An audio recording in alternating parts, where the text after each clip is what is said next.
আসসালামু আলাইকুম। বাসমতি চালের চিকেন দম বিরিয়ানি রেসিপিতে আপনাদের সবাইকে স্বাগতম। তো এখানে হচ্ছে আমরা প্রথমে মাংসটা মেরিনেট করে নিব। তো এখানে কিন্তু চিকেন নেওয়া হয়েছে, এর মধ্যে হচ্ছে 2 টেবিল চামচ পরিমাণে আদা বাটা এবং 2 টেবিল চামচ পরিমাণে রসুন বাটা দেওয়া হয়েছে। এরপরে এখানে হচ্ছে 2 টেবিল চামচ পরিমাণে হচ্ছে মরিচের গুঁড়া দিয়ে দিব, আপনার স্বাদ মতো দিবেন। এরপরে হচ্ছে আমি 1.5 চামচ পরিমাণে জিরা গুঁড়া এবং হচ্ছে 2 চামচ পরিমাণে হচ্ছে ধনিয়া গুঁড়া। এরপরে হচ্ছে আমি 1 কাপ পরিমাণে টক দই এখানে নিয়ে নিব। এরপরে হচ্ছে এটাকে খুব ভালোভাবে হাত দিয়ে মাখিয়ে কিন্তু 2 ঘন্টা সময় মতো এখানে হচ্ছে মেরিনেট করে নেবে। তো এর জন্য হচ্ছে আমি 1 কেজি পরিমাণে বাসমতি চাল এখানে নিয়ে নিচ্ছি এবং এর পাশাপাশি একটি কড়াই আমি 2 কাপ পরিমাণে পেঁয়াজ হচ্ছে বেরেস্তা করে নিচ্ছি।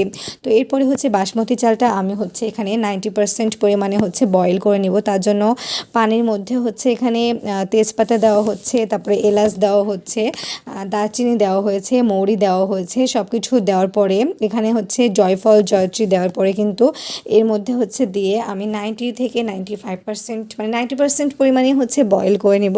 আর এইদিকে হচ্ছে পেঁয়াজ বেরেস্তা করার পরে যে মেরিনেট করে রাখা মাংসটা ওইটা হচ্ছে আমি দিয়ে দিব। হাফ পরিমাণে পেঁয়াজ কিন্তু আমি উঠিয়ে রেখেছি।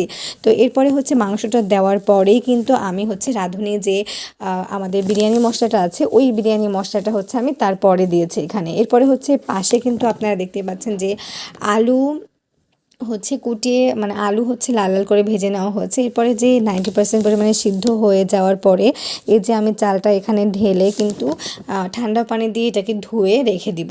এরপরে হচ্ছে যেই আলুগুলা হচ্ছে বড় বড় পিস করে লাল লাল করে নিয়েছি সেটা হচ্ছে মাংসের মধ্যে দিয়ে দিব। এবং এখানে হচ্ছে একটি আমি এখানে রাইস কুকারে বানাচ্ছি এটা। তো এরপরে হচ্ছে ফার্স্টে একটা লেয়ার হচ্ছে আমি যে 90% সিদ্ধ করা চাল দিয়ে নিয়েছি। এরপরে হচ্ছে যে মাংসটা হচ্ছে খুব ভালোভাবে রান্না করে নিয়েছি ওটা দিয়েছি। তো এরপরে আবার হচ্ছে রাইসের স্তর দিয়ে এরপরে হচ্ছে একে একে এখানে ঘি দিয়ে দিচ্ছি। তারপরে কিন্তু এখানে দুধ দিয়ে দেওয়া হয়েছিল, দুধের মধ্যে কিন্তু এখানে ফুড কালার ইউজ করা হয়েছে। তো আমার এখানে ফুড কালারটা হলুদ ছিল, ওই জন্য পুরো রাইসটাই হলুদ এসেছে। এরপরে কিন্তু এখানে বাদাম দিয়ে দেওয়া হয়েছিল, কিশমিশ দিয়ে দেওয়া হয়েছিল। এরপরে এটাকে কিন্তু আমরা 1 ঘন্টা দমে রেখেছিলাম। তো দেখুন দমে রাখার পরে কি সুন্দর ঝরঝরা হয়েছে। আল্লাহ হাফেজ।